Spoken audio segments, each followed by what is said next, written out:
Time now for your forewarned weather with Chief Meteorologist Alana Brophy.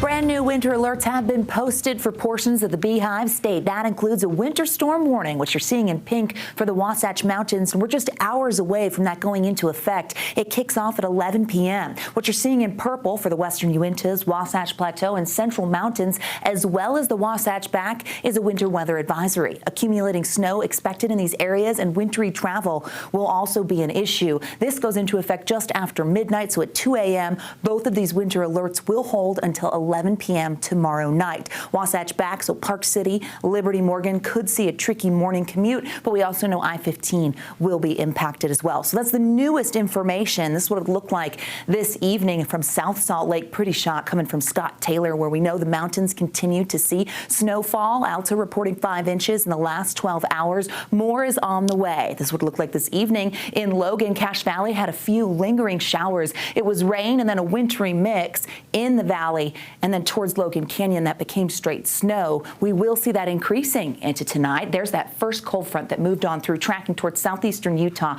Period of high pressure, so drier conditions. We saw that this afternoon into the evening, but we're watching what's pushing through Elko and Winnemucca, Nevada, and our westerly flow is going to carry in that next cold front right here to northern Utah. The Wasatch Front will see impacts. We're talking valley and mountain snow accumulations for your Friday. Forewarning you that those changes, they are just about here. This would look like this evening from the ABC4 Studios cloud cover, and the winds finally relaxing, but those prefrontal winds last night and into the early morning hours packed a punch. 29 miles per hour for Salt Lake. Look at Logan with a 32 mile per hour gust. Delta, Cedar City, big numbers. Vernal with a 37 mile per hour gust. Winds relaxing, but we know they will pick up yet again. The next cold front will bring northwesterly flow, and we will see breezy, cold conditions. High temperatures in the 50s, but this is deceiving. This is a midnight high. We spent a bulk of the day in Salt Lake City in the 40s following the cold front, so temperatures actually dropping. And with the help of that mild southwesterly flow last night, we saw mid-50s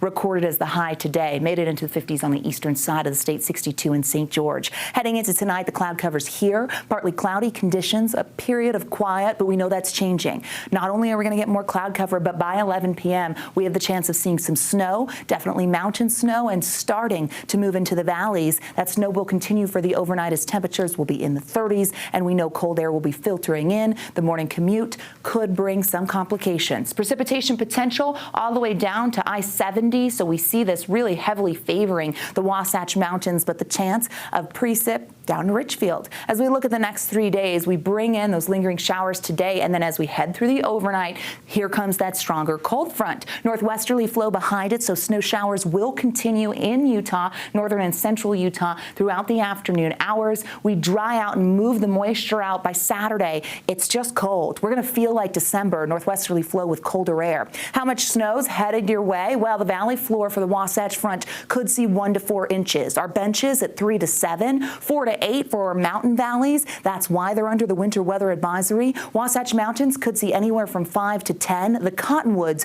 going 8 to 16. The upper Cottonwoods could be higher than that. Lows tonight in the 20s and 30s. We're going to be dipping 34 in St. George, 20s, and teens on the eastern side of the state. Cold in the basin, 38 for the high in Vernal, and we'll see 30s along the Wasatch Front for that daytime high. A different story than what we've seen throughout this work week with unseasonably warm temperatures and a lot of 50s. That's changing. As we look at the St. George 7-day, we see 50s turning to 40s. Dry conditions in the southwestern corner of the state, but colder air filters statewide, dropping down highs on Saturday. Wasatch Front showing the 30s for the next few days, getting back to the low 40s, but an unsettled pattern as we head into early next week with weak disturbances embedded in our flow. 30s and 40s for those daytime highs, so closer to seasonal norms. It will feel like December. Let's send it back over to the desk.